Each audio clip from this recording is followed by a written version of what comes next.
हिंदुस्तान में एक पुरानी कहावत है, बेगानी शादी में अब्दुल्ला दीवाना। और ये कहावत वैसे तो आम बोलचाल में कही जाती है, लेकिन कई बार ये कहावत राजनीतिक और कूटनीति में भी लागू हो जाती है।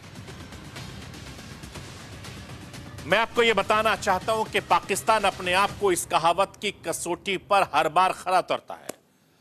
जब बांग्लादेश में शेख हसीना सरकार का पतन शुरू हुआ था, तभी से पाकिस्तान खुश है।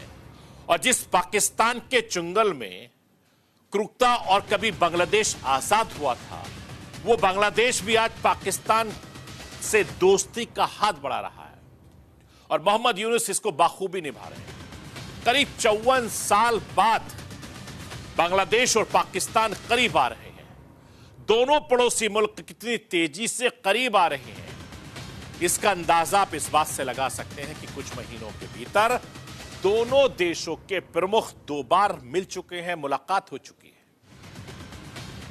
बांग्लादेश और पाकिस्तान के बीच हिंदुस्तान को लेकर किस कदर साजिश रची जा रही है, उसका अंदाजा इस बात से लगाया जा सकता है कि पिछले साल 19 दिसंबर को मिस्र की राजधानी काहिरा में शहबाज शरीफ और मोहम्मद यूनुस की मुलाकात हुई थी। इसके बाद 23 दिसंबर 2024 को बांग्लादेश ने हिंदुस्तान के सामने शेख हसीना के प्रत्यार्पण की मांग रखी। अब शेख हसीना का बांग्लादेश से पासपोर्ट भी रद्द कर दिया, लेकिन हिंदुस्तान ने भी बांग्लादेश को करारा जवाब देते हुए शेख हसीना का वीजा बढ़ा दिया है।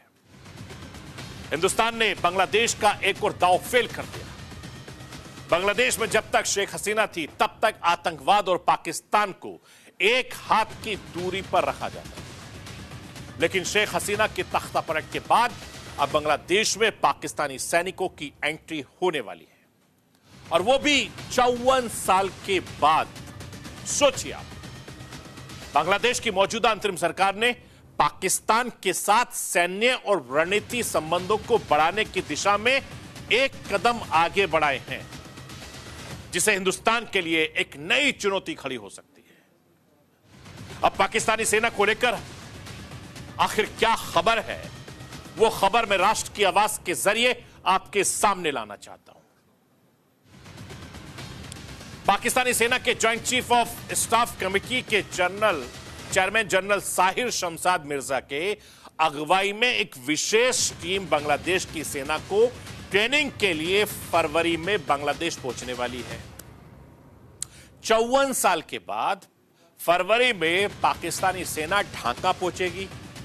पहले चरण में ये training army training and docking command यानी ATDC मुख्यालय में होगी, और यह कार्यक्रम 1 साल तक चलेगा।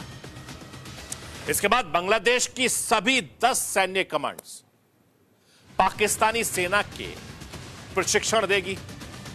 जनरल मिर्जा ने नवंबर